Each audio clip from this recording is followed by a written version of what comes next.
Hello there, and welcome to the boring universe. Tonight, I invite you to settle into a comfortable place. Let your shoulders drop and take a slow breath in and out.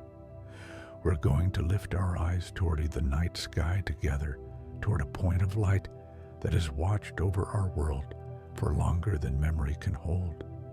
We're going to spend time with Sirius, the brightest star you can see when darkness falls, a distant sun that glows with such steady brilliance that ancient peoples across the world wove it into their stories, their calendars, their quiet moments of wonder. There's no rush here, just you, the darkness, and a gentle light millions of miles away. Let's begin. When you look up on a clear winter evening, you might notice one star that seems to shine more brilliantly than all the others. That's Sirius, sitting in the constellation Canis Major, the great dog, faithful companion to the hunter Orion, who stands nearby in the sky. Sirius sparkles there like a diamond suspended in velvet, sometimes appearing to flash with colors: blue, white, sometimes even hints of red or gold, as Earth's atmosphere gently moves between you and that distant point of light. This twinkling happens because starlight passes through layers of air that are constantly shifting, like looking at a pebble through the ripples of a stream. The light bends and dances, and Sirius, being so bright, shows this dance more vividly than other stars. It's as if the star is breathing with the atmosphere itself, a slow pulse of light that has been breathing this way since long before there were eyes to see it. Sirius is actually not one star, but two, a pair of celestial companions orbiting each other in an eternal waltz. The bright one you see is Sirius A, a star about twice the mass of our own sun, burning with fierce intensity. Its companion, Sirius B, is a tiny white dwarf, a star that has already lived its full life and collapsed down to something about the size of Earth, but incredibly dense, as if all that stellar fire had been compressed into a small, glowing ember. These two stars circle each other once every 50 years, bound together by gravity, in a dance that continues in the silence of space, unheard, unseen, except through careful observation, perfectly choreographed by the laws that hold the universe together. The name Sirius comes from ancient Greek, meaning, quote, zero, or quote, one, because when this star rose just before the sun in midsummer, it marked the hottest days of the year. The Romans called this period the, quote, two, not because people's pets were tired from the heat, but because Sirius is in Canis Major, the dog star, rising with the season of warmth. Even now, when we talk about the dog days of summer, we're echoing a phrase that connects us to people who watched this same star thousands of years ago. In ancient Egypt, Sirius held a place of special reverence. The Egyptians called it Sopdet, and they watched for its rising just before dawn after a long absence from the sky. This event, called the Heliacal Rising, happened in mid-July and coincided with the annual flooding of the Nile River, which brought fertile soil to the farmlands. The appearance of Sirius was like nature's calendar, a celestial signal that the life-giving floods were coming, and it marked the beginning of their new year. Imagine standing on the banks of the Nile in the cool darkness before dawn, waiting for that first glimpse of brilliant light on the horizon, knowing it meant renewal, abundance, the continuation of life itself. The star became associated with the goddess Isis, a deity of magic and motherhood, and its arrival was celebrated as a moment when the heavens and earth were in harmony.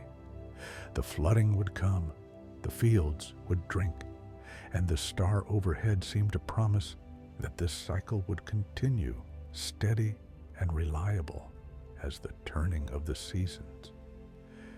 Sirius is only 8.6 light years away from us, which in cosmic terms is remarkably close, practically a neighbor.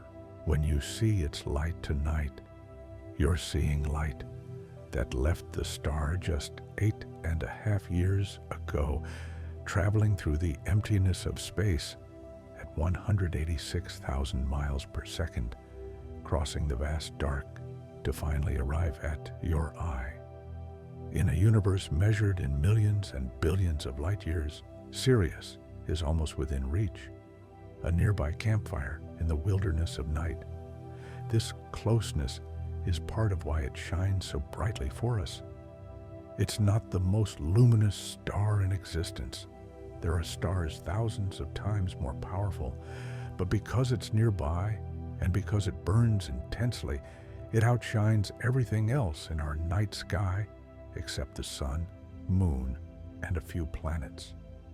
The actual luminosity of Sirius A is about 25 times that of our sun. If you could somehow replace our sun with Sirius, Earth would be bathed in a light so intense that day and night would feel entirely different, brighter, hotter, with a bluish-white quality that would change the color of everything we know.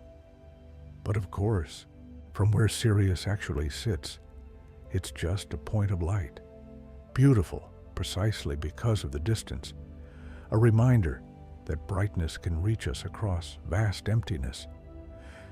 Ancient Polynesian navigators used Sirius as one of their guide stars when voyaging across the Pacific Ocean. In the darkness, far from any land, with only the stars above and the gentle roll of waves below, they would find Sirius and use its position to orient themselves, to know which direction to paddle, which island might lie beyond the horizon. The star became a companion on journeys that lasted weeks, a steady reference point when everything else was water and wind. They called it by different names across the islands: Ea-a in Tahitian, Takurua in Maori, but always it was recognized, honored, woven into the navigation chants and star maps that were passed down through generations. To follow Sirius was to trust in something larger than yourself, to believe that the universe offered guidance if you knew how to read it. In winter, when Sirius is highest in the sky, it rises in the southeast after sunset and arcs across the southern sky through the night. If you go outside in January or February and look south after dark, you'll find Orion first, 3 stars in a row forming his belt, and then follow a line down and to the left from those 3 stars. That line points directly to Sirius, blazing there like a beacon. Finding it is like finding a friend in a crowd, that moment of recognition when something familiar appears. And once you've found it once, you'll always know where to look. It becomes part of your own internal map of the sky, a place your eyes return to when you want to remember that the universe is both vast and knowable, both distant and somehow present. The color of Sirius appears different to different observers and under different conditions. Most people see it as blue-white or simply brilliant white, but some historical observers described it as red. The ancient Roman author Seneca called it redder than Mars, and Ptolemy classified it among the red stars. This has puzzled astronomers for centuries because Sirius A is definitely a blue-white star today, not red. Some think these ancient descriptions might have been influenced by atmospheric effects when the star was low on the horizon, where the air can make even white stars appear reddish, like how the sun looks orange at sunset. Others have wondered if perhaps the companion star, Sirius B, was once a red giant before it collapsed into a white dwarf, though the timeline doesn't quite fit. It remains a gentle mystery, a reminder that even our observations of the cosmos are colored by where we stand and when we're looking. The space between Sirius A and Sirius B varies in their orbit, sometimes bringing them relatively close together, sometimes separating them farther apart. At their closest approach, they're about the distance between the Sun and Uranus. At their farthest, about the distance between the Sun and Neptune. Even at the farthest point, they remain bound to each other, two ancient suns locked in their celestial partnership. Sirius B wasn't discovered until 1862, when telescope maker Alvin Graham Clark was testing a new lens and noticed a faint companion near the brilliant primary star. It was an extraordinary find because white dwarfs were not yet understood. This tiny star, invisible to the naked eye despite being relatively close to Earth, represented a stage of stellar evolution that would later help scientists understand how stars like our Sun will eventually end their lives. Not in dramatic explosion, but in a gradual dimming, a slow transformation into a small, dense remnant. If you were able to stand on a planet orbiting Sirius A and look up at its companion, Sirius B, you would see a small, intensely white point of light, far dimmer than Sirius A, but still visible, a ghost of its former self. And if you looked the other way, out toward the cosmos, you might see our own Sun as a small yellowish star in the constellation we would call, from that perspective, something entirely different. The patterns we see in the sky are artifacts of where we stand. Move to another star, and the sky rearranges itself completely. This is part of what makes stargazing so humbling. These patterns we cherish, these constellations that have guided and inspired humanity for millennia, exist only from our particular vantage point in space and time. In winter, when the air is cold and clear, Sirius seems to shine with even greater intensity. The crisp atmosphere allows its light to reach us with less distortion, and on a freezing night, when your breath forms clouds and the world is silent under a blanket of cold, that star blazes overhead like a distant fire you could almost warm your hands by. There's something comforting about its presence on those nights, a reminder that even in the depth of winter's darkness, there are lights that don't go out. Many cultures associated Sirius with dogs or wolves, not just the Greeks and Romans. Indigenous peoples of North America sometimes saw it as a wolf or coyote star, and in Chinese astronomy, it was part of a constellation related to military matters and hunting.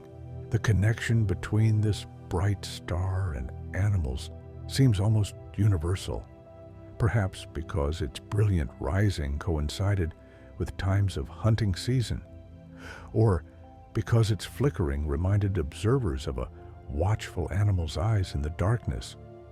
Whatever the reason, across continents and centuries, humans looked up and saw not just light, but meaning, pattern, relationship.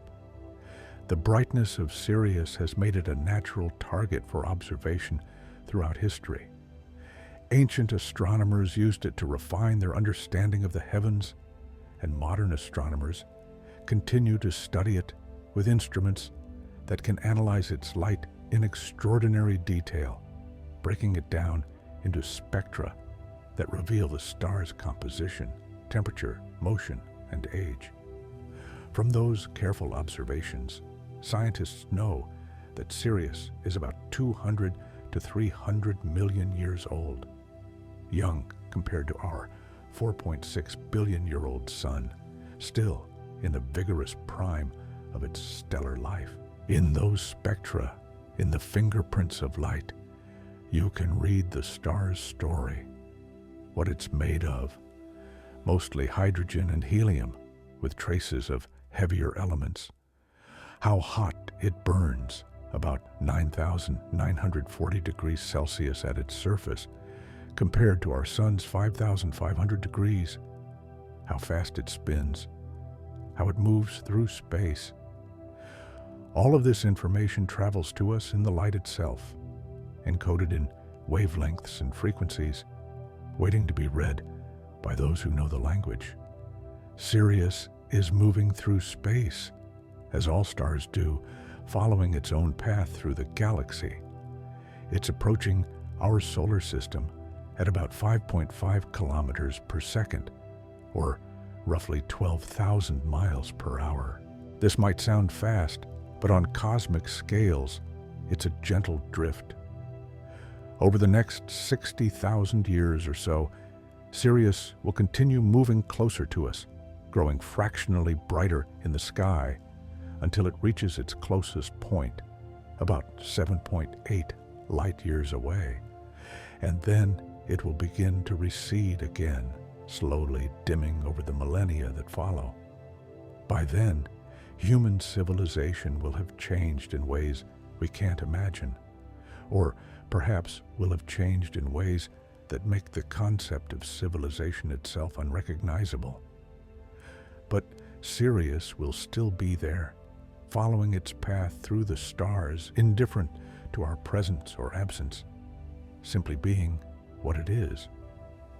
On particularly clear nights, if you watch Sirius for a while, you might notice something remarkable, the way it seems to shimmer and flash with different colors. This scintillation is especially pronounced when the star is low on the horizon, where its light passes through more of Earth's atmosphere. You might see blue, white, red, gold, all flickering rapidly as pockets of air with different temperatures and densities move across your line of sight. It's like watching the star through moving water, a fact that has enchanted observers for thousands of years.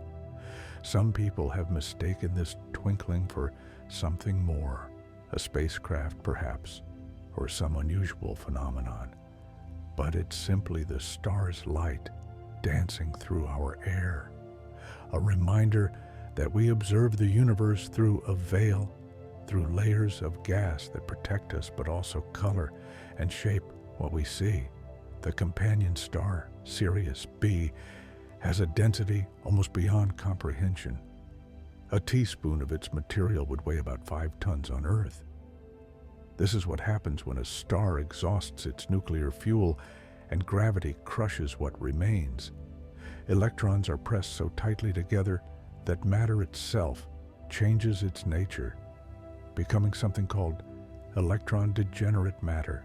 It's matter that can't be compressed any further without becoming something else entirely, a quantum mechanical limit where the rules of everyday matter no longer apply. Despite this incredible density, Sirius B has only about as much mass as our sun.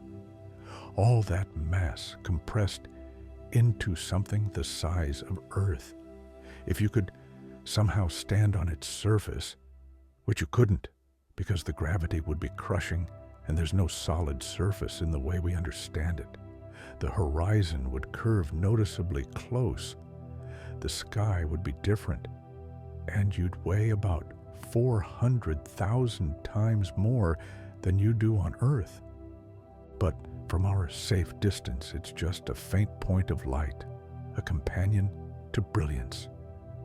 Ancient Hindu astronomy called Sirius _, quote, _3 _ meaning the deer slayer, associating it with hunting, and the god Rudra, an early form of Shiva. In their cosmology, stars were not just lights, but embodied principles, forces, stories unfolding in the sky. To name a star was to give it a role in the grand narrative of existence, to connect the heavens with the earth, the gods with the seasons, the light with life.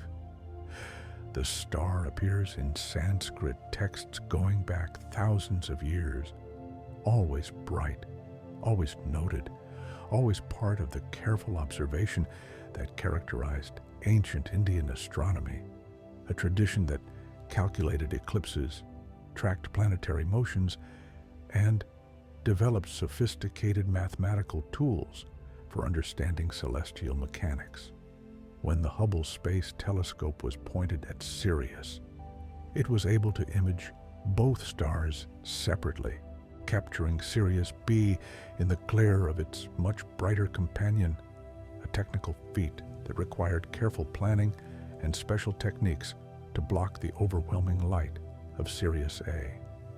In those images, you can see the two stars clearly, the brilliant primary and the tiny, faint companion, both hanging in the darkness of space, both radiating their own light, both carrying their own history written in starfire. These images allow scientists to study the orbit more precisely, to measure the masses of both stars, to refine our understanding of stellar evolution. But they also offer something else, a portrait of companionship, of two celestial bodies that have been together for hundreds of millions of years and will continue together until one or both changes beyond recognition. Sirius is often used as a reference star by astronomers, a standard candle of sorts against which other measurements can be calibrated. Because it's so bright and so well studied, its properties are known with great precision. If you want to test a new instrument or technique, pointing it at Sirius gives you immediate feedback about whether your measurements match what's expected. It's reliable in a way that makes it invaluable, a cosmic reference point that helps us understand everything else we see in the sky. In this way, the star serves science quietly, not through drama or spectacle, but through steadiness, through being exactly what it appears to be, thoroughly and completely understood. The light from Sirius has been traveling through space for 8.5 years before it reaches your eye. During that time, that photon of light has encountered almost nothing. The space between stars is so empty that a photon can travel for years without hitting a single atom. It crosses the vast dark, carrying energy from a nuclear furnace burning at millions of degrees. And then it enters Earth's atmosphere, bends slightly as it passes through air, and lands on your retina, triggering a cascade of chemical reactions that your brain interprets as light, as brightness, as this star, as beauty. The journey from fusion reaction to human perception spans light years and involves physics, both cosmic and intimate, a connection across the void that happens every time you look up.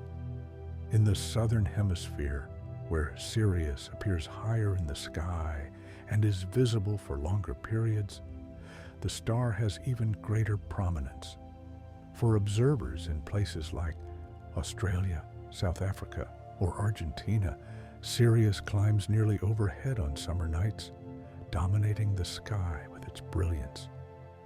Aboriginal Australians incorporated it into their oral traditions and songlines, the navigational and narrative maps that encode knowledge about the land and sky. Some groups saw it as a marker for seasons. Others connected it to specific dreaming stories that explain the world's origins and meanings. These stories, passed down through countless generations, represent some of the longest continuous cultural traditions on Earth, stretching back tens of thousands of years. Far longer than written history, far longer than the age of Sirius itself as a main sequence star. The spectrum of Sirius shows absorption lines, dark lines in the rainbow of its light, that correspond to specific elements in the star's atmosphere. These lines are like fingerprints, revealing not just what the star is made of, but also giving clues about its temperature, pressure, and motion. When Sirius moves toward us, these lines shift slightly toward the blue end of the spectrum. When it moves away, they shift toward red. This Doppler shift, the same effect that makes a passing car's engine sound different as it approaches and recedes, works with light as well, giving astronomers a tool to measure stellar velocities with remarkable precision. Everything the star does, every property it has, is encoded in the light it sends out. We just have to know how to read it. On winter nights, when the moon is absent and the sky is dark, Sirius rises in the east after sunset like a herald, brilliant and cold, and climbs steadily through the night. If you watch it rise, you'll see that it appears to twinkle more vigorously near the horizon, where its light passes through the most atmosphere, and then steadies as it climbs higher, as the path through air becomes shorter and more direct. This change is subtle but noticeable if you pay attention, a reminder that observation is an active practice, not a passive reception of information. To watch is to participate, to bring your full attention to something outside yourself, to enter into relationship with the observed. The ancient Mesopotamians tracked Sirius as part of their astronomical record-keeping, which was closely tied to astrology and divination. They called it Kak-Tesi-Sa, the arrow star, and its rising and setting marked important points in their calendar. Clay tablets from Babylon and Assyria show careful observations of the star's position relative to other celestial bodies, part of a larger effort to find patterns, to predict the future, to understand the will of the gods as written in the heavens. For them, astronomy and astrology were not separate. The sky was a text to be read, and every star had significance. Every conjunction meant something. If you photograph Sirius with a long exposure, its light will create a trail across the image as Earth rotates, a bright line of blue-white light arcing through the frame. This captures something we can't see with our eyes: the motion of the planet beneath us, the way we're constantly turning, the way the stars appear to wheel overhead, not because they're moving, but because we are. The photograph makes visible what we usually take for granted, the dynamism hidden in apparent stillness.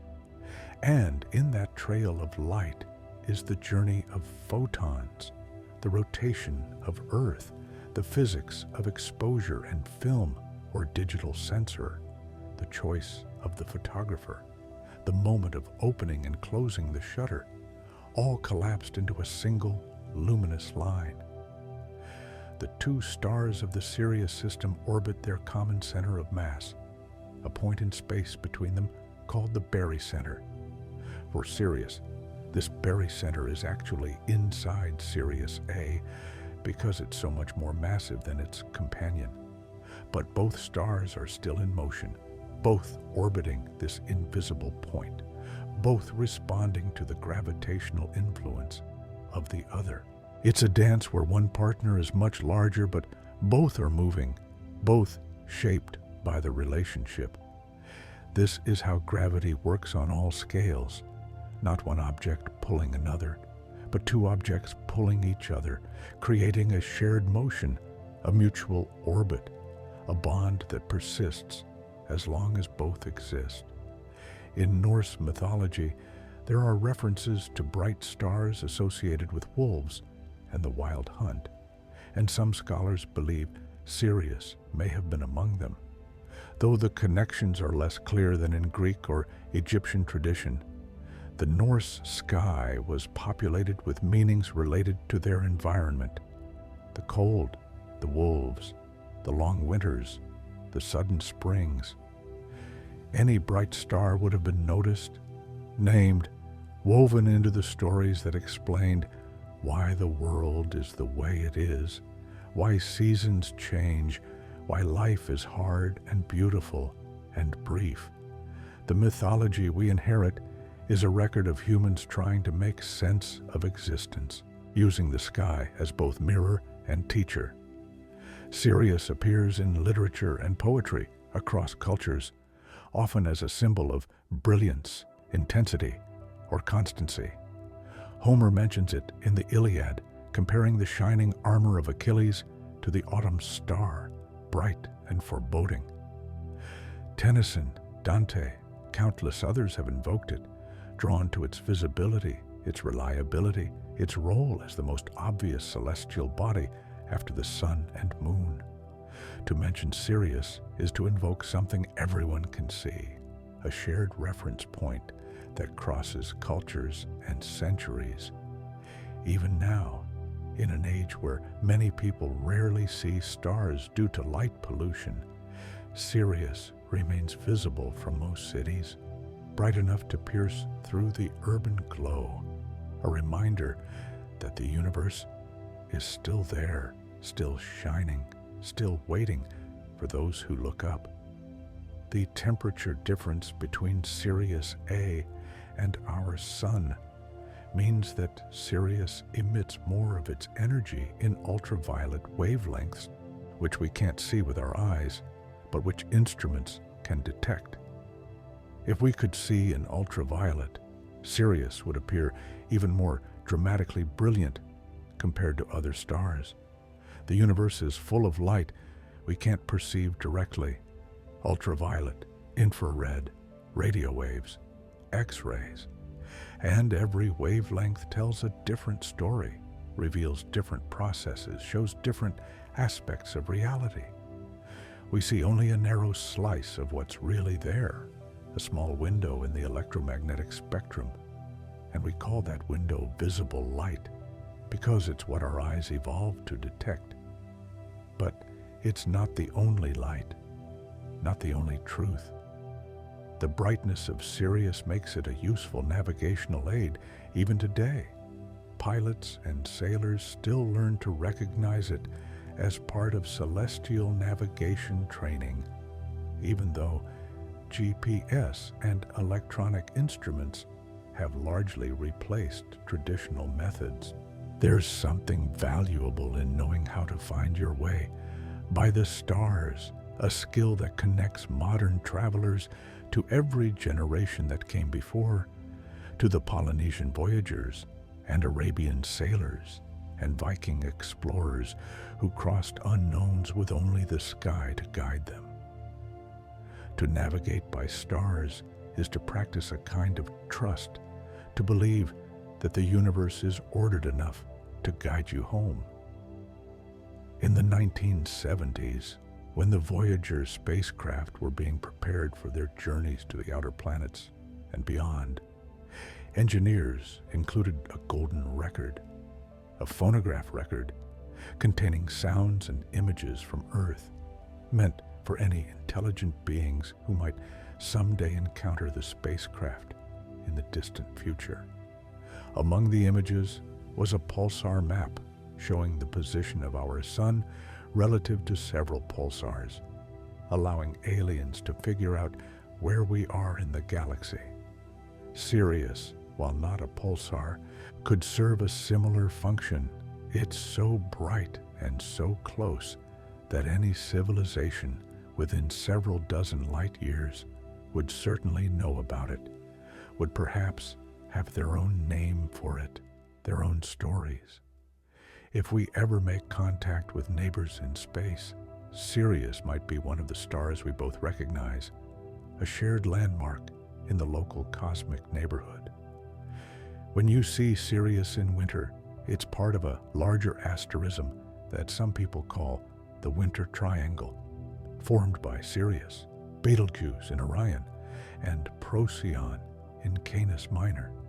These three bright stars create a large triangle in the sky, a pattern that's easy to spot once you know to look for it. Sirius anchors the southeast corner, burning blue-white, while Betelgeuse glows red and Procyon shines yellow-white. Three different types of stars at three different stages of life, all visible at once, all part of the same seasonal sky.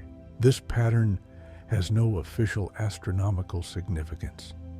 It's just a way humans have found to organize the chaos of stars into something memorable, comprehensible, beautiful.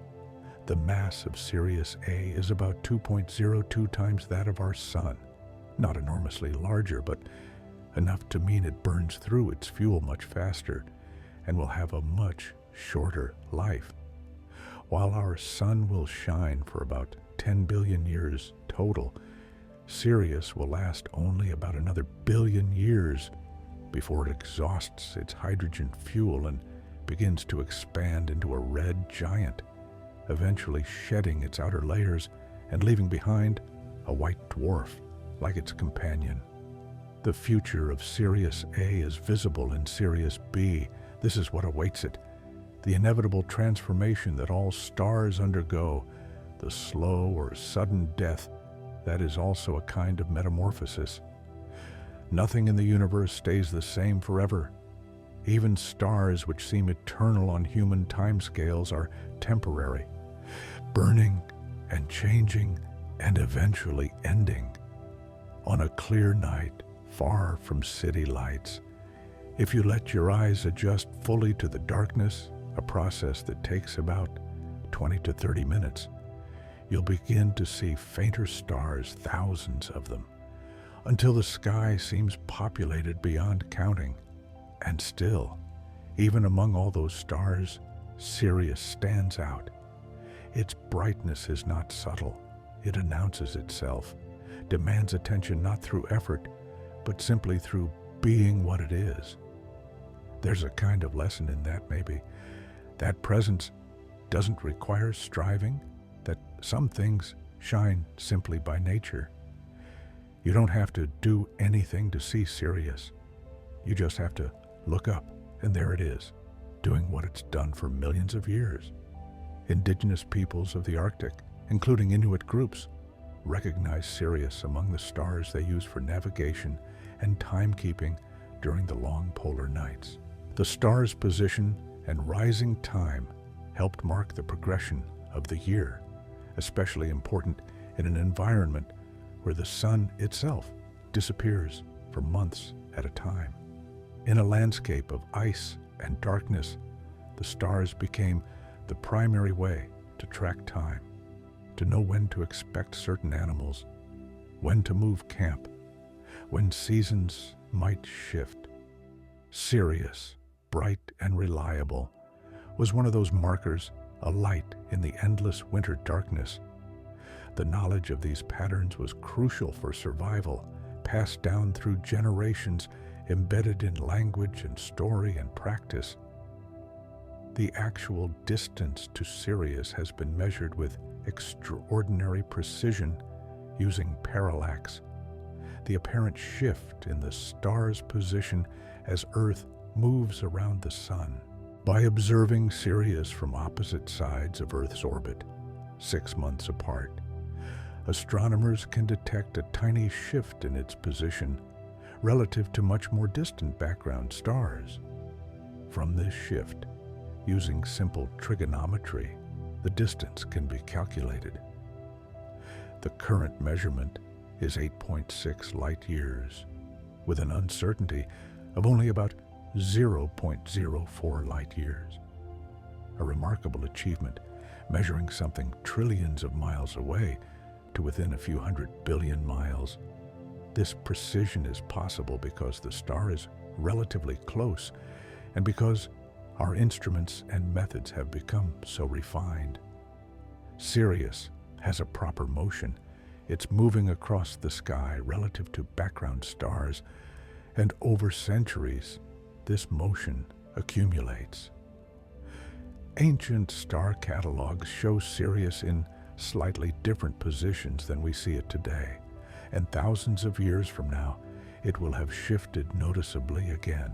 All the stars are moving, each following its own trajectory through the galaxy, and the constellations we know are temporary arrangements, patterns that exist only for a few thousand years before stellar motion scrambled them into new configurations. The Big Dipper will not always look like a dipper. Orion will not always look like a hunter. But for now, in our moment of cosmic history, these patterns hold, and Sirius shines in Canis Major, and we can look up and see what our ancestors saw, share that experience across time. If you were an astronaut floating in space above Earth's atmosphere, looking toward Sirius, you would see it without the twinkling, without the color changes caused by atmospheric distortion. It would appear as a steady, brilliant blue-white point, unwavering in the blackness. This is how stars truly look, not twinkling, but constant, their light traveling across the void in straight lines, undisturbed until it meets an atmosphere or an eye or an instrument. The romance of twinkling stars is actually evidence of our atmosphere, a side effect of living at the bottom of an ocean of air. From space, the universe looks different, sharper, clearer, somehow more real and less familiar at the same time. The light curve of Sirius, a graph showing its brightness over time, is remarkably stable. Unlike variable stars that pulsate or dim periodically, Sirius shines with constant intensity, hour after hour, year after year. This stability is part of what makes it useful for calibration and reference. But even stable stars have tiny variations, subtle changes that can be detected with sensitive instruments. These variations can tell us about convection in the star's outer layers, about magnetic activity, about processes we're still learning to understand. Even in steadiness, there is complexity. Nothing is truly static. Even apparent constancy contains motion, change, life. Medieval Islamic astronomers, who preserved and extended much of the astronomical knowledge from ancient Greece while Europe was in its dark ages, studied Sirius extensively. They called it Al-Shira, or Ashara al-Yamaniya, Ash-Shira al-Yamaniya, meaning, quote, 5, to distinguish it from Procyon, which was, quote, 6. These scholars made precise measurements of star positions, developed new instruments like the astrolabe, and created star catalogs that were used for centuries. Their work was driven partly by the practical need to determine prayer times and the direction of Mecca from any location, but also by genuine curiosity about the cosmos. Science and spirituality were not separated in their tradition. To study the stars was to study the handiwork of creation. To understand the universe was to understand something about the divine. When Sirius sets in the west in the early morning hours before dawn, during certain times of year, it sinks toward the horizon and, due to atmospheric effects, can appear to change colors even more dramatically than when higher in the sky. You might see it flash green for a moment, a phenomenon called the green flash, usually associated with the setting sun, but occasionally visible with bright stars or planets too. It's a refraction effect, where different wavelengths of light are bent by different amounts as they pass through layers of air with varying density, temporarily separating the colors. These moments are brief, easily missed, requiring the right conditions and attentive watching. Small gifts from physics, there, and gone. The ancient Chinese incorporated Sirius into their constellation system as part of the Well Mansion, one of the 28 lunar mansions that divided the sky along the moon's path. It was associated with water and wells, which seems fitting for a star that appears in winter when water freezes and springs are precious. Different cultures saw different meanings in the same point of light, each projecting their environment, their needs, their imagination onto the canvas of the sky. There is no single, quote, 8 meaning of any star. The meanings are what we make, what we need them to be. The sky is a screen on which we project our stories, and the stars patiently hold whatever meanings we give them. If you observe Sirius carefully through a small telescope, you might be able to detect the companion star, though it's challenging because Sirius A is so much brighter, about 10,000 times more luminous than Sirius B. The tiny white dwarf gets lost in the glare, requiring optimal viewing conditions, a good telescope, and patience. When observers finally managed to see it in the 19th century, it was a triumph of both instrument making and observational skill. Now, with modern equipment, it's easier but still requires technique. Finding it is like spotting a candle next to a searchlight, possible but delicate work.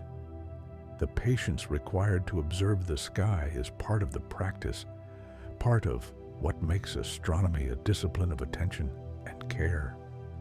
In traditional Aboriginal Australian astronomy, the sky is seen not as a backdrop with points of light, but as a complex landscape with both bright and dark features.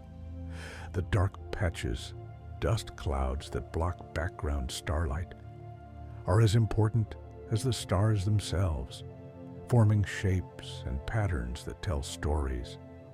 Sirius, as one of the brightest stars, plays a role in these narratives, but always in relationship to other features, always part of a larger whole. The sky is not just decoration, it's a living map, a textbook, a storybook, all together. This perspective reminds us that there are many ways to read the heavens, many valid approaches to understanding our place under the stars. The fusion reactions that power Sirius A convert hydrogen into helium in its core, releasing enormous amounts of energy in the process, about 25 times more energy per second than our sun releases. This energy works its way outward from the core through layers of plasma, taking thousands of years to move from the center to the surface. Once at the surface, it radiates into space as light and heat, crossing the 8.6 light years to Earth in just over 8.5 years. The energy you see when you look at Sirius tonight began as a fusion reaction in the star's core thousands of years ago, before recorded human history, and completed its journey to your eye just now. Every photon is ancient and yet arrives in the present moment, a bridge across time. The constellation Canis Major, which Sirius anchors, is supposed to represent a dog following the hunter Orion across the sky. Different cultures saw different dogs. The Greeks saw it as one of Orion's hunting dogs, while others saw different canines or sometimes didn't see a dog at all. The stars themselves don't form an obvious dog shape. It requires imagination and cultural context to see the pattern. But once you learn the story, once someone points out which stars form the head, the body, the legs, you can't unsee it. The pattern becomes real through repeated looking, through shared understanding. Constellations are consensual hallucinations, agreed upon meanings that help us navigate and remember. Sirius rises about 4 minutes earlier each night compared to the sun, due to Earth's orbit around the sun gradually changing our perspective.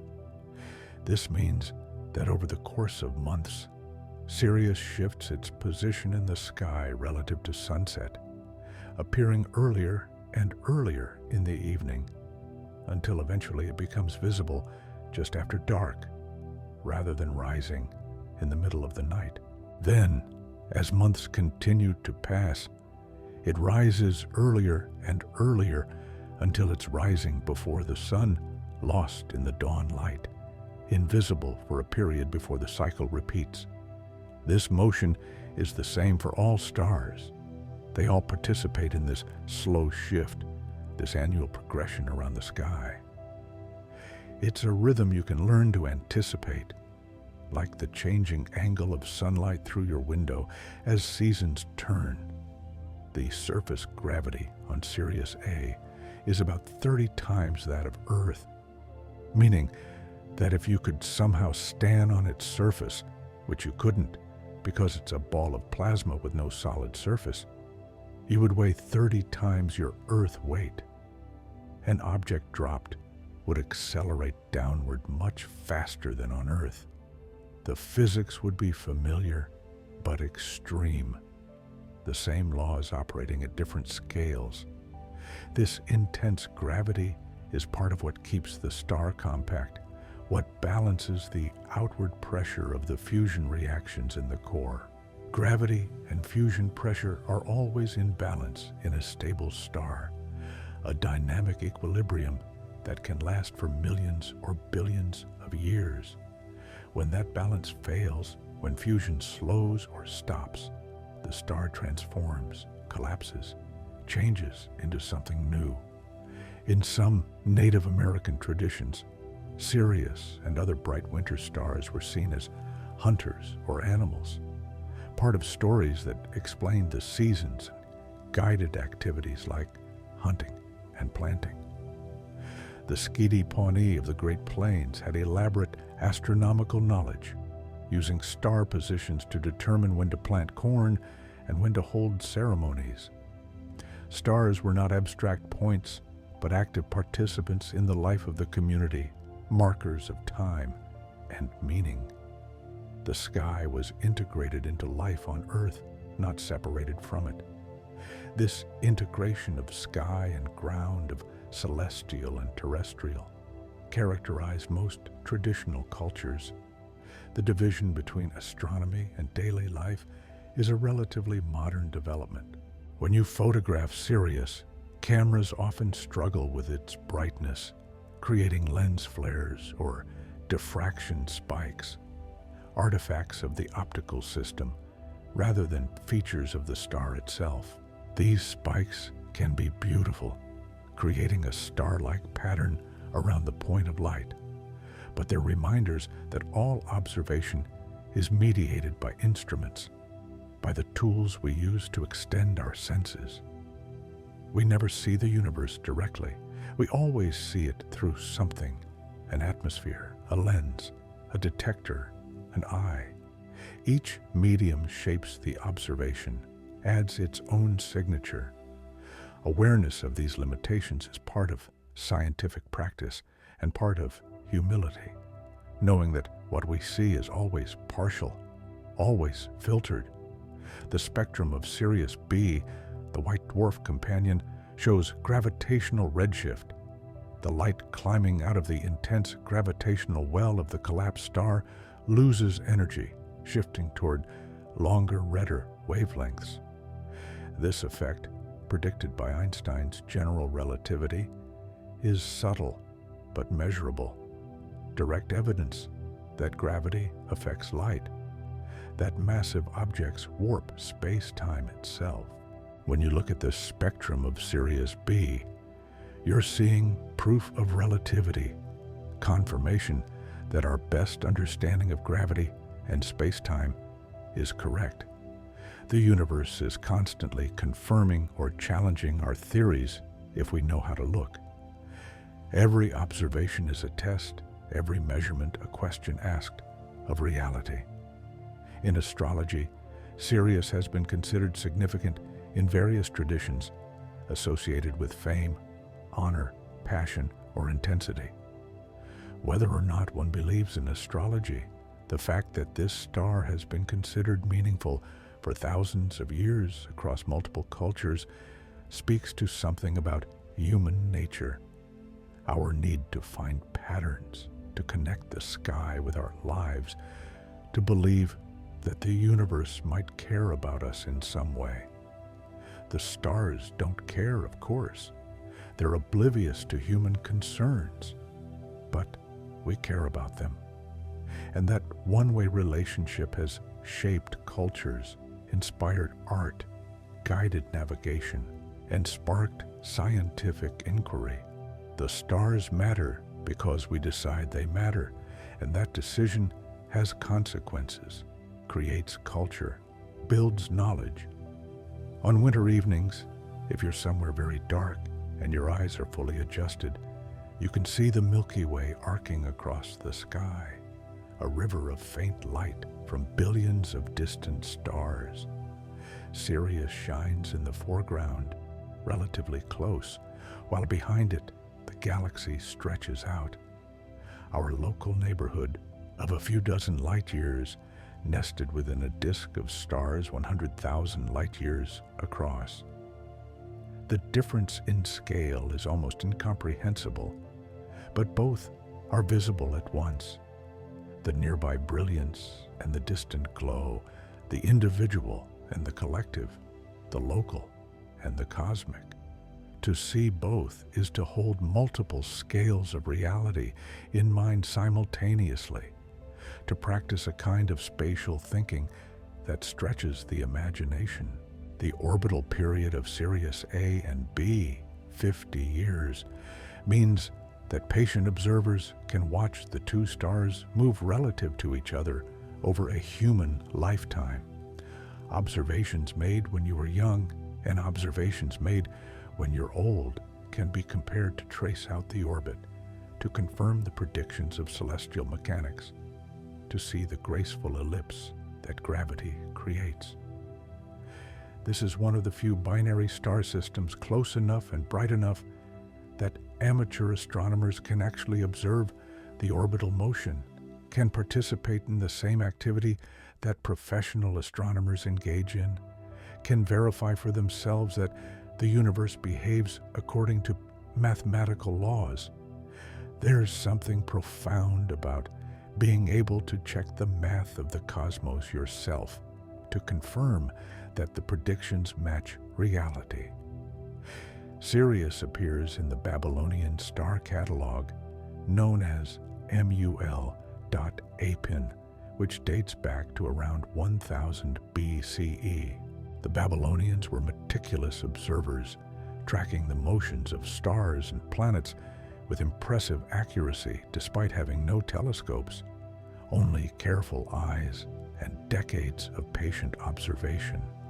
Their records show that they knew Sirius rose heliacally before sunrise in midsummer, and they used this and other stellar risings to maintain their calendar. Astronomy was serious business for them. The sky was where the gods lived, where omens could be read, where the future might be glimpsed, that we can still read their clay tablets, still understand their observations, still connect our knowledge to theirs across 3,000 years. That continuity is remarkable, a thread of human curiosity stretching through millennia. The color temperature of Sirius A is about 9,940 Kelvin, compared to our sun's 5,780 Kelvin. This means Sirius is not just hotter, but radiates a larger proportion of its energy in shorter wavelengths, more blue, more ultraviolet. If you could somehow get close to Sirius, which you couldn't survive, of course, the light would have a different quality than sunlight, harsher, bluer, more intense. Colors would look different under Sirius's light than they do under our sun. The yellow and gold tones we associate with sunlight would be shifted toward blue and white. Light is not generic. Every star produces its own specific flavor of light, and that light shapes how anything illuminated by it appears.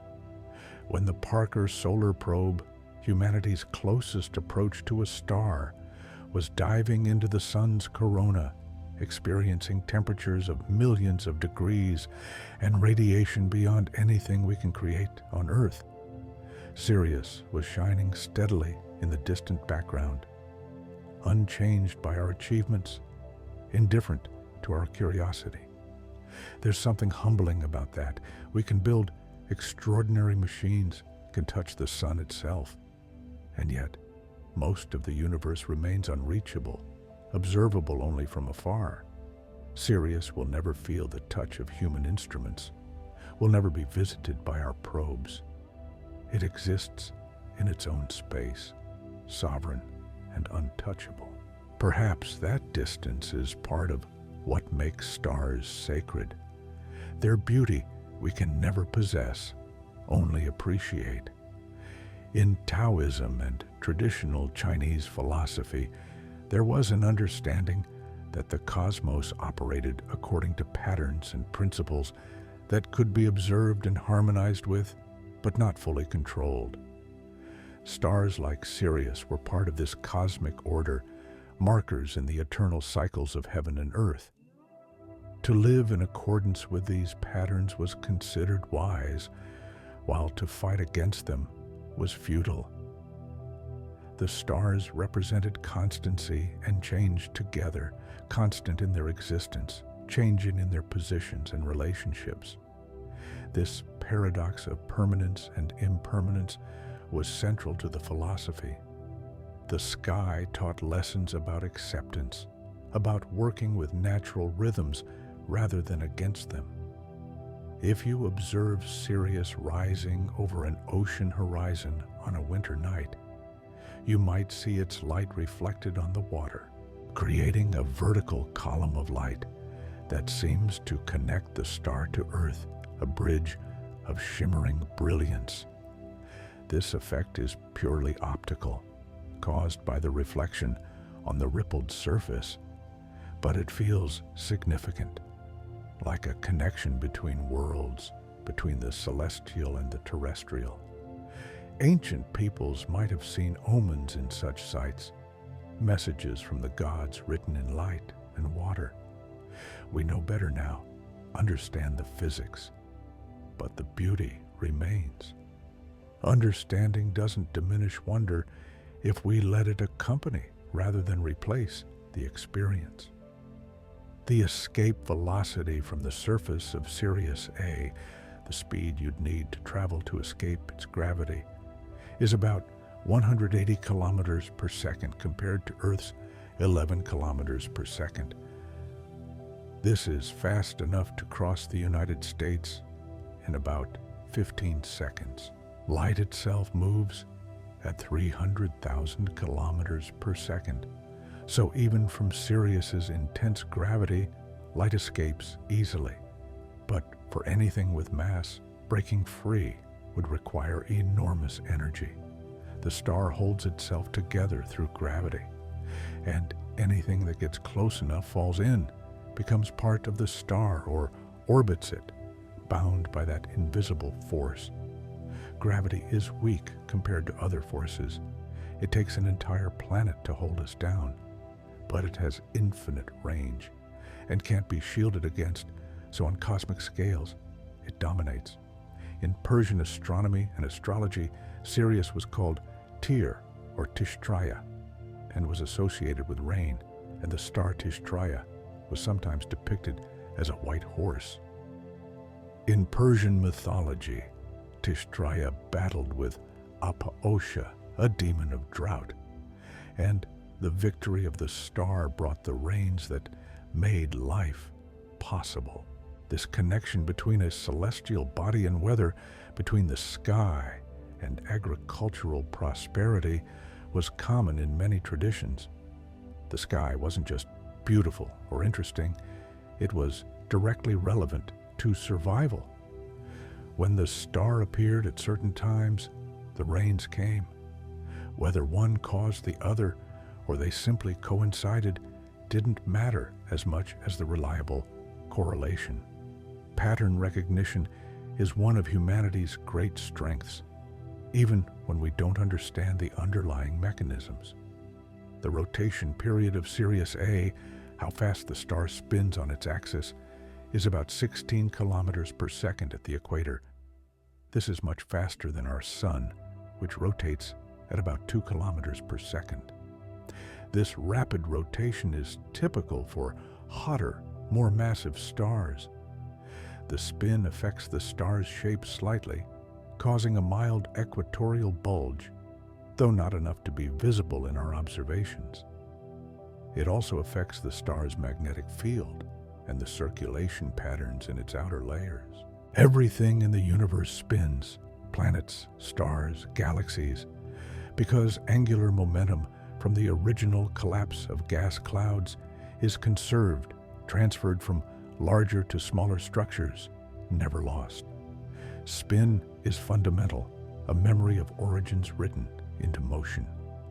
When you see Sirius in winter, you're seeing it at the same time of year that people have seen it for thousands of years, participating in a tradition that spans all of recorded history and extends back into prehistory. The continuity is remarkable. The pharaohs saw Sirius, the Babylonian priests saw it, the Greek philosophers saw it, the Polynesian navigators saw it, the Chinese emperors saw it, medieval Islamic scholars saw it, Renaissance astronomers saw it, and now you see it, the same photons that traveled 8.6 years through space, arriving at your eye just as they've arrived at countless eyes before you. This connection across time is not metaphorical.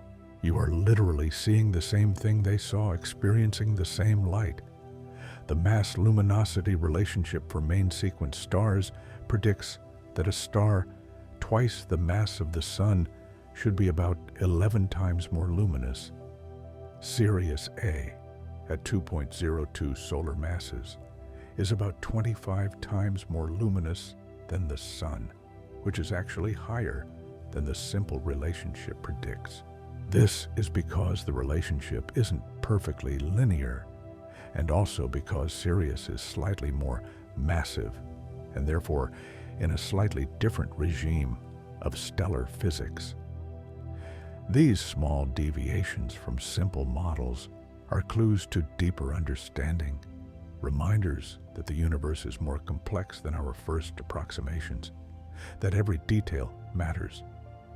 Science progresses by noticing what doesn't quite fit, what the simple theory doesn't explain, and then refining the theory. In the International Space Station, astronauts have photographed Sirius from orbit, capturing images of the star above Earth's limb with the thin blue line of atmosphere between. In these photos, you can see both the planet and the star, both home and the cosmos, both the familiar and the distant. These images have a particular poignancy. They show our fragility and our curiosity together, the thin shell of air that allows us to live, and the vast dark that we look out into with wonder and yearning.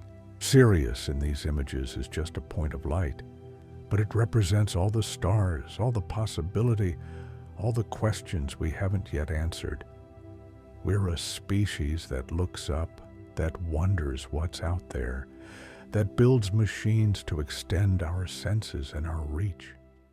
The heliacal rising of Sirius, its first visible rising just before dawn, after a period of being hidden in the sun's glare, was used by many ancient cultures to reset their calendars.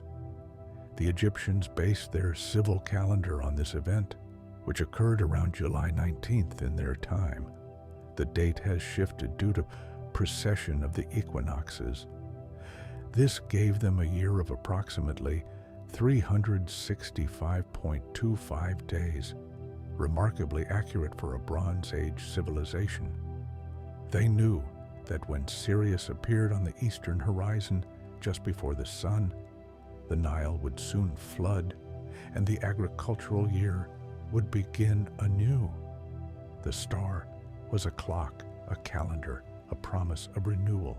Imagine the anticipation of watching for that first glimpse, knowing it marked a new beginning. The binary nature of Sirius was suspected before it was confirmed, because astronomers noticed that Sirius A wobbled slightly in its path across the sky, moving in a small, sinuous pattern rather than a straight line. This wobble indicated the gravitational influence of an unseen companion, pulling Sirius A slightly off course as both stars orbited their common center of mass. It was a triumph of theoretical prediction. The companion was detected by its effects before it was seen directly. This same technique is now used to detect exoplanets around distant stars, looking for tiny wobbles that indicate the presence of orbiting worlds. The invisible can be inferred from its effects on the visible. Not everything must be seen directly to be known. In the Dogon people of Mali, there are traditions that mention Sirius and describe it as part of a system. Though the details and interpretations have been controversial and debated by anthropologists and astronomers, what's not controversial is that cultures around the world, without telescopes or modern instruments, paid extraordinarily close attention to the stars, noticed patterns and changes, and built complex knowledge systems based on careful observation over generations. The sky was their laboratory, and their methods, patient watching, careful recording, transmission of knowledge, were scientific, even if their conclusions sometimes diverged from what we now know. Traditional knowledge deserves respect even when it differs from modern understanding. Different ways of knowing can coexist. The light from Sirius takes about 8.6 years to reach us, meaning we see the star not as it is now, but as it was 8.6 years ago. In a sense, we're looking into the past every time we look at any star. The farther away the star, the farther back in time we see. Some stars we observe are so distant that we're seeing light that left them before Earth even existed. The universe is a time machine, every observation a view into history. Sirius, being relatively close, shows us a recent past. If the star exploded tomorrow, we wouldn't know for 8.6 years. We'd keep seeing it shining normally until the light from the explosion reached us. This delay is strange to think about, but it's fundamental to how light and information travel. Nothing moves faster than light, so nothing can inform us faster than light. The ancient Greeks associated Sirius with the dog days of summer because its rising coincided with the hottest time of year in the Mediterranean. They believed the star added its heat to the sun's heat, making summer even more intense. We now know the star doesn't actually affect our weather. The correlation is coincidental based on our orbital position and the time of year. But the association stuck.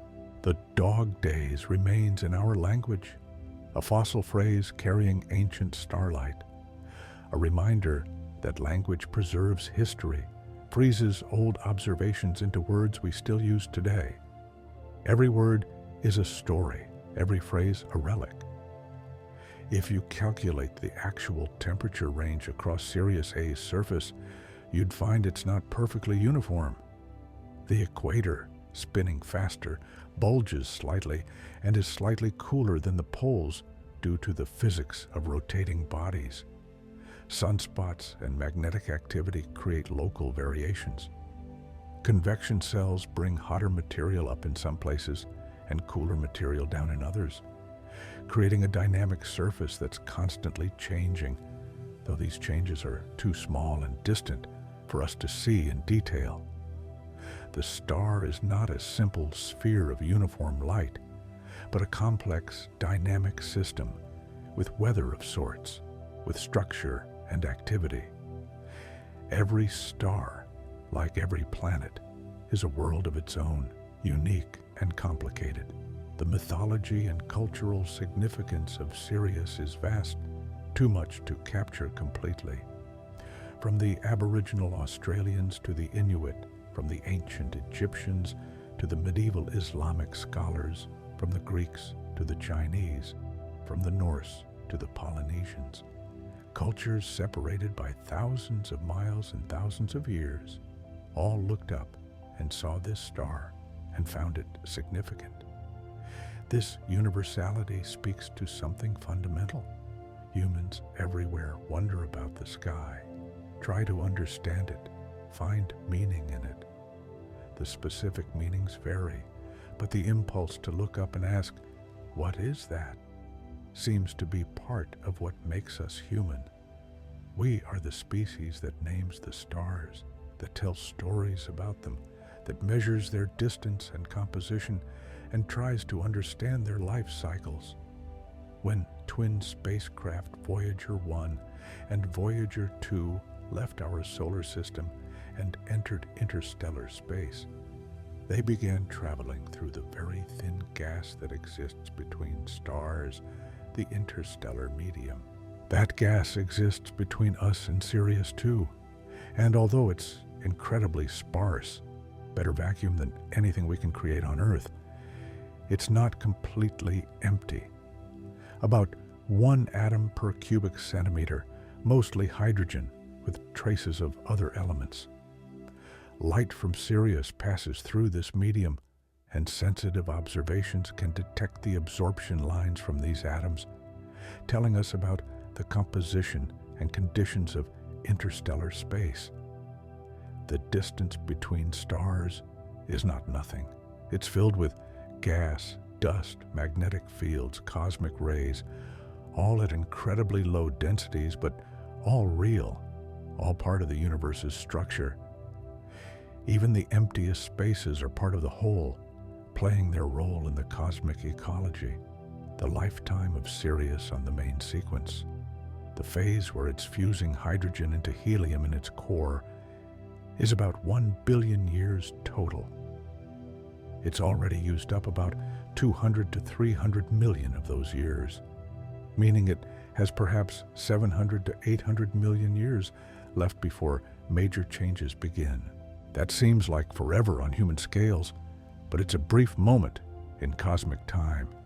Our sun, burning more slowly, will last about 10 billion years total. The smaller, cooler red dwarf stars can last for trillions of years. The bigger and brighter a star, the shorter its life. Sirius is living fast, burning bright, spending its fuel at a rate that will lead to transformation long before the universe itself grows old. There's a kind of poetry in that. The brightest lights burn out first, a truth that applies to stars as well as to other things. In Japanese tradition, Sirius is called Oinoboshi Dakwanshin, the great dog star, following similar associations as the Western tradition.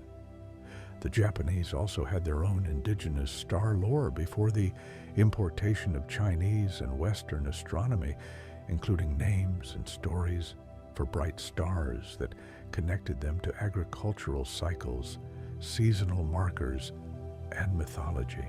The integration of different astronomical traditions in Japanese culture created a rich, layered understanding of the sky, where multiple naming systems and meaning systems coexist. This pluralism mirrors how modern astronomy itself works. We use ancient constellation names alongside modern scientific designations, honoring history while building new knowledge. The old and new don't have to conflict. They can enrich each other, add layers of meaning and connection. If you were to somehow travel to Sirius at near the speed of light, which we cannot do with any known or foreseeable technology, the trip would take slightly more than 8.6 years from Earth's perspective. But due to time dilation, you would experience less time passing during the journey, aging less than 8.6 years, while Earth aged more than 8.6 years. This is relativity in action, the strange reality that time is not absolute, that it depends on your motion relative to other things. When you arrived at Sirius and looked back at Earth, you'd see it as it was when you left, because the light from Earth, showing its current state, would still be traveling toward you. Space and time are interwoven, and travel between stars, even hypothetically, involves these strange effects. The universe is weirder than common sense suggests, and understanding it requires accepting realities that seem impossible based on everyday experience. The diameter of Sirius A is about 1.711 times that of our Sun, making it noticeably larger but not dramatically so. It's the density and mass and temperature that make the real difference in its properties. Sirius B, by contrast, is only about 0.008 times the Sun's diameter, smaller than Earth, despite having the Sun's mass. This size difference means that if you placed them side by side, Sirius A would tower over Sirius B like a beach ball next to a peppercorn, despite Sirius B being incredibly massive for its size. White dwarfs pack a ridiculous amount of matter into a tiny volume, densities that don't exist anywhere in our everyday experience, achieved only in the final stages of stellar evolution, when gravity has crushed everything down and no further collapse is possible. The universe creates states of matter we could never create in a laboratory, extremes that exist only in the hearts of dead stars and similar exotic locations. In Vedic astrology, Sirius, Mrgavyata, has associations with completion, endings, and transitions. Whether or not one believes in astrology, there's something fitting about associating this bright star, which marks the end of the constellation Canis Major, which rises in the deep of winter, marking the year's end in some traditions, with culmination and change. Symbols gain power not from objective truth, but from resonance, from how well they map onto human experience and emotion. Sirius has been a powerful symbol precisely because it's so visible, so constant, so bright that it demands attention and invites interpretation. We make meaning where we find it, and the stars have always been fertile ground for meaning making. The radial velocity of Sirius, how fast it's moving toward or away from us, is about minus 5.5 kilometers per second, the negative sign indicating it's moving toward us. Over thousands of years, this motion will bring Sirius closer, and it will appear fractionally brighter. Then it will reach a closest approach and begin receding, growing dimmer over tens of thousands of years. All stars have these motions. All are traveling through space at various speeds and directions, and the sky of the future will be rearranged by these migrations. In a few tens of thousands of years, the constellations will be noticeably different. In a few 100,000, they'll be unrecognizable. The patterns we see are temporary, artifacts of this moment in the long drift of stars through the galaxy. When meteorologists talk about, quote, 11 conditions for astronomical observation, they're referring to atmospheric transparency, how much water vapor, dust, and other particles are suspended in the air. On nights with excellent visibility, Sirius appears sharp and steady as atmospheric turbulence allows. On hazy nights, it looks dimmed and softened, the light scattered by particles in the air. The same star, the same light, but the medium it passes through changes the observation. This is true for all kinds of observation, scientific and otherwise. The medium matters. The context shapes what we perceive. We are always observing through something, always filtering reality through our instruments and senses and preconceptions.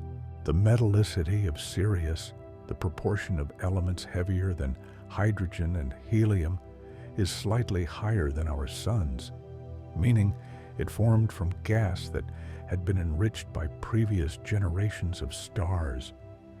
Every element heavier than helium was created inside a star or in a supernova explosion, then dispersed into space to be incorporated into new stars and planets.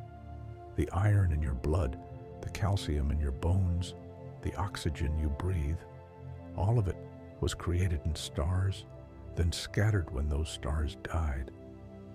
Sirius contains these recycled elements, as do we. The connection between stars and life is not metaphorical, it's chemical and direct. We are literally star stuff, as Carl Sagan famously said, and so is everything around us. In the 1990s, the Hubble Space Telescope's precise measurements allowed astronomers to determine the mass of Sirius B with greater accuracy, confirming theoretical predictions about white dwarf physics. The mass came out to almost exactly one solar mass, a perfect example of a type of white dwarf predicted by quantum mechanics and stellar evolution theory. Sometimes observations confirm theory beautifully, and it's deeply satisfying when they do. When the math and the reality align, it suggests we're understanding something true about the universe, that our models capture real patterns, real laws. Science builds confidence through these confirmations, these moments when prediction and observation match. If aliens exist around Sirius, and if they're watching Earth, they're seeing our planet as it was 8.6 years ago. Any radio signals or light we sent out would take that long to reach them, and any signals they sent to us would take that long to arrive here. A conversation would involve 17.2-year delays between messages and responses. This makes interstellar communication challenging in a way that distance alone doesn't capture. It's not just that you're far apart. It's that time itself becomes a barrier. You're not just separated in space, but in time, each seeing the other's past, never the present. This is the loneliness of the cosmos, that even if we're not alone, we may be isolated by the speed of light, the vast distances, the inability to share a common now. The chromosphere and corona of Sirius, the outer layers of its atmosphere, are much hotter than the visible surface, a phenomenon that occurs in many stars, including our sun, and is not yet fully understood. How energy from the cooler interior gets pumped into these outer layers to heat them to millions of degrees is one of the puzzles of stellar physics. It probably involves magnetic fields and convection, but the details are still being worked out. Even a star we've studied intensively, one of the closest and brightest, still holds mysteries. The universe doesn't give up its secrets easily. There's always more to learn, always another layer of complexity beneath what we already know. Indigenous astronomies from around the world often included not just observations, but also ethical and practical knowledge embedded in the stories and traditions associated with stars. Sirius might be associated with stories about proper conduct, about seasonal responsibilities, about relationships between humans and nature. The sky was not just a calendar or a navigation tool, but a teacher, a source of moral guidance, a repository of cultural values. When we moderns think of astronomy as just science, we miss this richer meaning that stars have held for most of human history. They were never just distant objects. They were participants in human life, woven into the fabric of meaning and value. Perhaps we've lost something by separating the stars from ourselves, by making them purely objects of study rather than relationships to maintain. The photosphere of Sirius, the layer we see as the star's surface, is about 300 kilometers thick, a thin shell of light surrounding the deeper, denser layers below. This is where photons created deep in the core finally escape into space after their long journey outward through the star's interior. Below the photosphere, light is constantly absorbed and re-emitted, working its way outward in a random walk that can take thousands of years. Above it, in the corona, light can escape freely. The photosphere is the boundary between the trapped and the free, the interface between the star's interior and the universe. All boundaries are interesting, places where different regimes meet, where transitions happen. When you wish on a star, the traditional rhyme goes, quote, 12. And in winter, that first star is often Sirius, bright enough to be visible even before full darkness falls, outshining all the other stars that will eventually appear. The practice of wishing on stars is ancient and widespread, a human tendency to project hope and desire onto the cosmos, to imagine that the universe might hear our wishes and grant them. It doesn't, of course. Stars are indifferent to human concerns, but the practice persists because it meets a need, provides comfort, connects us to something larger than ourselves. The ritual matters regardless of whether it works. The act of articulating a wish, of looking up, of acknowledging something beyond yourself, has value.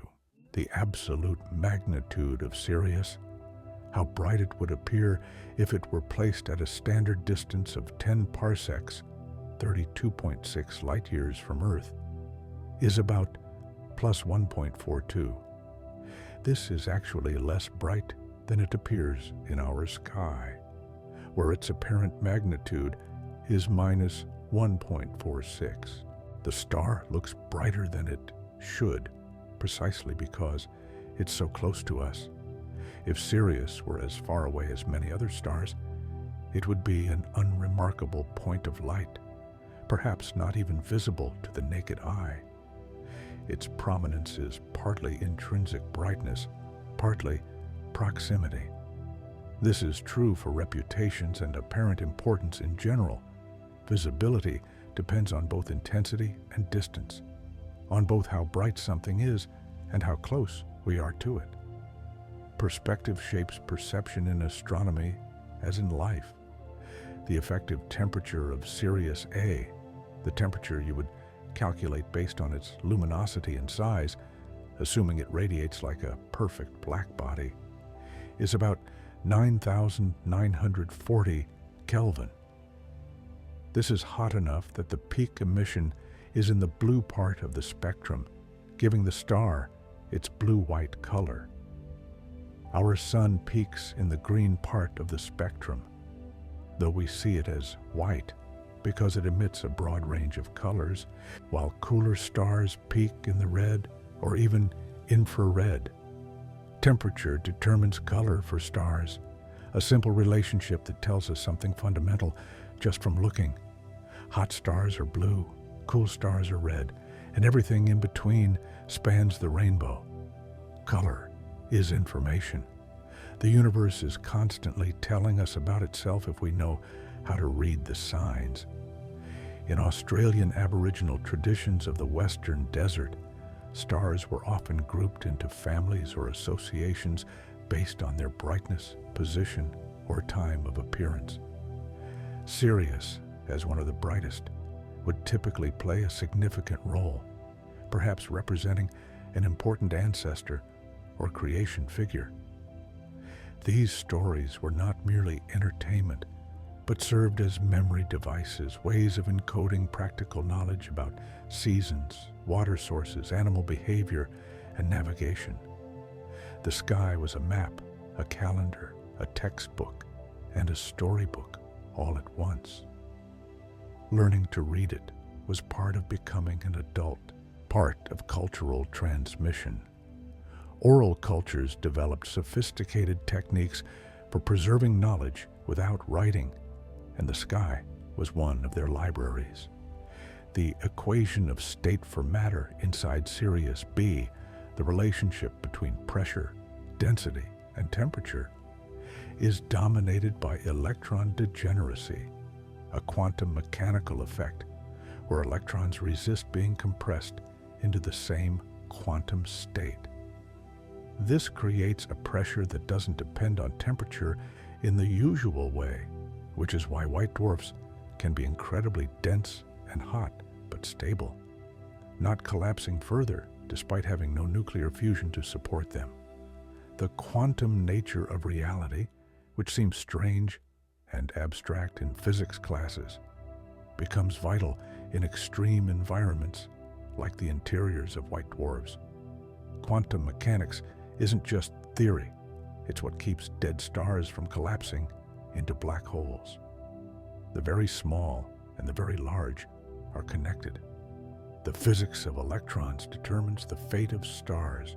When light pollution dims the sky in our cities, Sirius is one of the last stars to disappear, bright enough to punch through the sky glow from streetlights and buildings. In heavily light-polluted areas, it might be one of only a handful of stars visible, a reminder that there is a universe out there beyond the artificial lights, a cosmos that existed before cities and will exist after them.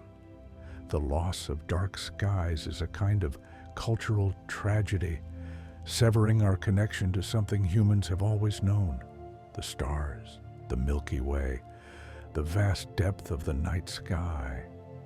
Millions of people now grow up without ever seeing more than a few dozen stars, never knowing what they're missing. Sirius persists, though, still visible, still bright, still there for those who look up. The rotational velocity of Sirius A means that it completes one full rotation in about 16 hours, much faster than our sun's roughly 27-day rotation. This rapid spin was probably inherited from the rotation of the gas cloud that collapsed to form the star. Angular momentum conserved and concentrated as the cloud shrank. As stars age and expand into red giants, they slow down because their mass moves farther from the axis of rotation. White dwarfs, having collapsed down again, often spin rapidly. The dance of collapse and expansion, contraction and rotation is part of every star's life cycle, a story told in spin rates and orbital mechanics. Everything in the universe is turning, spiraling, orbiting, participating in the cosmic dance of gravity and motion. In certain science fiction stories, Sirius has been imagined as the home of alien civilizations, perhaps because it's so visible and nearby that it captures the imagination. Authors like Arthur C. Clarke, Stanislaw Lem, and others have placed civilizations there, used it as a setting for stories about contact or conflict or wonder. These fictions reflect our desire to populate the universe, to imagine that we're not alone, that somewhere out there our minds looking back at us as we look at them. Whether such civilizations exist around Sirius or anywhere else remains unknown, but the question drives much of our exploration, much of our curiosity about the cosmos. The search for other minds, other lives, is partly a search for meaning, for confirmation that consciousness is not a freak accident, but a common feature of the universe. The orbital eccentricity of the Sirius system, how elliptical rather than circular the orbit is about 0.59, meaning the orbit is fairly elongated. At periastron, closest approach, the two stars are about 8.2 astronomical units apart, about the distance from the Sun to Saturn. At apastron, farthest separation, they're about 31.5 astronomical units apart, beyond Neptune's orbit. If you transplanted the system here, this variation means the gravitational influence between them changes significantly over their 50-year cycle, though both are massive enough that the effects are subtle. For any hypothetical planets in the system, this binary nature would create complex gravitational dynamics, making stable planetary orbits difficult to maintain. The universe creates situations we haven't fully worked out mathematically. 3-body problems, n-body problems. These are still areas of active research. In traditional Hawaiian star lore, the brightest stars were given names and associations with specific gods, chiefs, or cultural practices. Ai was one name for Sirius, and its rising and setting marked important times in the yearly cycle. Hawaiian navigators sailing between islands or on longer voyages to other archipelagos would use stars like A'ea as directional markers, memorizing the rising and setting points of dozens of stars, learning which stars were overhead at particular latitudes, building mental maps of the sky that allowed them to sail thousands of miles across open ocean without instruments. This was a sophisticated practice requiring years of training, and it worked. The Pacific was settled by people navigating by stars, currents, and wave patterns, trusting their knowledge and their canoes. When we use GPS to navigate now, we're doing something similar in principle, using signals from space to know where we are. But we've outsourced the knowledge to machines, lost the intimate familiarity with the sky that traditional navigators possessed. And so, as we complete our time together beneath the light of Sirius, perhaps you can feel something settling within you. The brightest star in the night sky continues its ancient journey, burning steadily in the darkness, just as it has for longer than human memory, just as it will for ages beyond our imagining. 8.5 years ago, the light you see tonight left that distant sun, traveling through the emptiness between stars, crossing the vast dark to finally arrive here, now, at this moment, touching your awareness with the same gentle brilliance that has touched countless eyes before yours. Sirius asks nothing of you. It doesn't need your attention, your wonder, your understanding. It simply is, burning, spinning, orbiting its companion in an eternal dance, indifferent to whether anyone watches or cares. And yet, here you are, and there it is, connected by light, by attention, by this brief moment of noticing. All across the world tonight, that star is shining, over oceans and mountains, over cities and forests, over ice and desert and everything between. The same light, the same steady beacon, offering its presence to anyone who happens to look up.